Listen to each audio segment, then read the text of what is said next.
Hey garden fam, welcome back to The Sprout. Today we're talking about one of the most spectacular and beloved shrubs in the garden, the bigleaf hydrangea. You might know it as Hydrangea macrophylla, the mophead or the lacecap, and it's easy to see why it's so popular. Those enormous globe-shaped flower heads in shades of pink, blue, purple, and white are absolutely breathtaking. But here's the thing. Bigleaf hydrangeas have a reputation for being finicky. They have a few specific requirements that you need to get right. The most common problem? They don't bloom.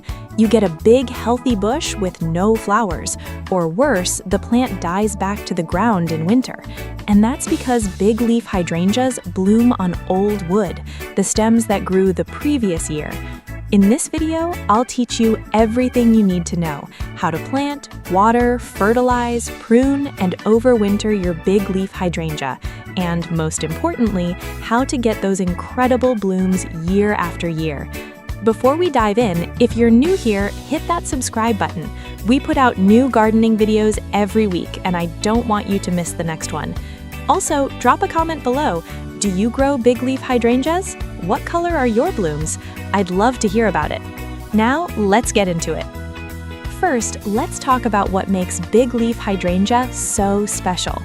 Bigleaf hydrangea is a deciduous shrub native to China, Japan, and other parts of Asia. It typically grows 3 to 6 feet tall and wide. Its large, dark green leaves are opposite, serrated, and can be up to 8 inches long. But the real show are the flowers.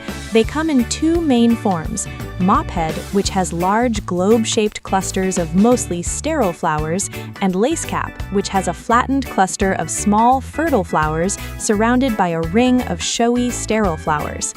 Now let's talk about the most important rule of bigleaf hydrangea care: pruning timing. Bigleaf hydrangeas bloom on old wood. That means the flower buds for next year's blooms are formed on the stems that grew this year. If you prune in fall, winter, or early spring, you'll cut off those flower buds. The result? A healthy bush with no flowers. So when should you prune? Immediately after flowering. Once the blooms fade in late summer, you can cut back the flowering stems to a pair of healthy buds. That's it. Otherwise, just remove dead, damaged, or crossing branches. Now let's talk about the second critical factor: winter protection. Bigleaf hydrangeas are hardy in USDA zones 6 to 9, but they are susceptible to winter damage. They are particularly vulnerable to late frosts that can kill the flower buds. In colder zones, you'll need to protect your plant. The most reliable way is to mulch heavily around the base with 3 inches of shredded bark, leaves, or straw. In Zone 5, you may need additional protection, like wrapping the stems in burlap or using a chicken wire cage filled with leaves. Remember, if you lose the flower buds, you lose the flowers. Now let's talk about soil and pH. Bigleaf hydrangeas are among the few plants where the soil pH directly affects the flower color. In acidic soil with a pH below 5.5, the flowers turn blue. In neutral to alkaline soil, pH 6.5 and above, they turn pink. If you want to change the color of your hydrangeas, you need to adjust the soil pH. Add aluminum sulfate to the soil to make the flowers bluer.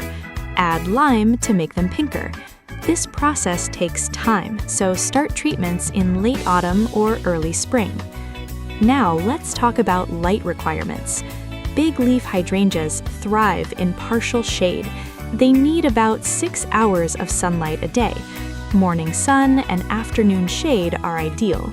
Too much direct sun, especially in hot climates, can scorch the leaves and cause the flowers to droop and fade prematurely. In too much shade, the plant will produce fewer flowers and become leggy. Now let's talk about water. Bigleaf hydrangeas are thirsty plants. They need consistently moist soil and should never be allowed to dry out completely.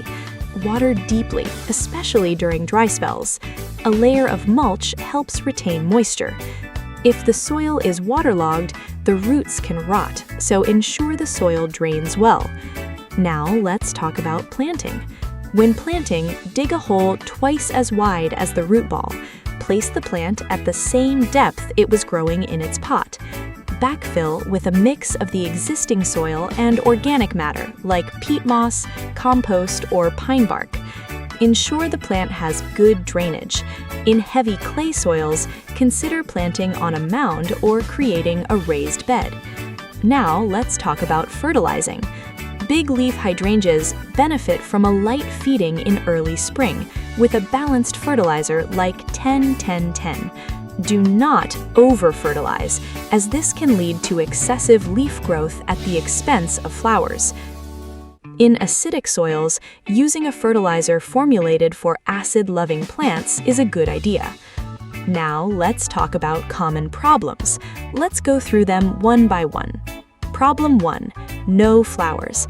This is almost always due to winter damage to the flower buds or improper pruning at the wrong time of year. Protect the plant in winter. Don't prune in fall or spring. Problem 2. Yellow leaves. This is often a sign of iron chlorosis, which can be caused by alkaline soil. Lower the pH of the soil with sulfur or peat moss. Problem 3. Powdery mildew. White, powdery spots on leaves.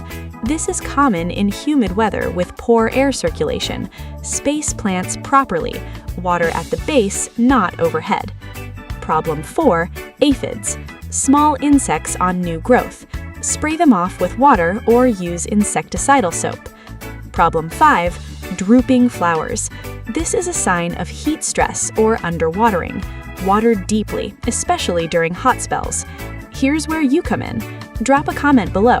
Do you have a bigleaf hydrangea? What color are your blooms? I'd love to know. Now, let's talk about the different types of bigleaf hydrangeas. There are many cultivars to choose from. Nico Blue is a classic mophead with large blue or pink flowers. Endless Summer is a reblooming variety that flowers on both old and new wood. Penny Mac is another reliable rebloomer. All Summer Beauty has large, rounded blooms that appear in summer. You and Me Together has double flowering heads that change color from green to pink to deep rose red. The Double Delight series offers compact plants with star-shaped flowers. Now, let's talk about bigleaf hydrangeas as a hedge. Yes, you can use bigleaf hydrangeas as a hedge. They are well suited for group plantings and formal hedges.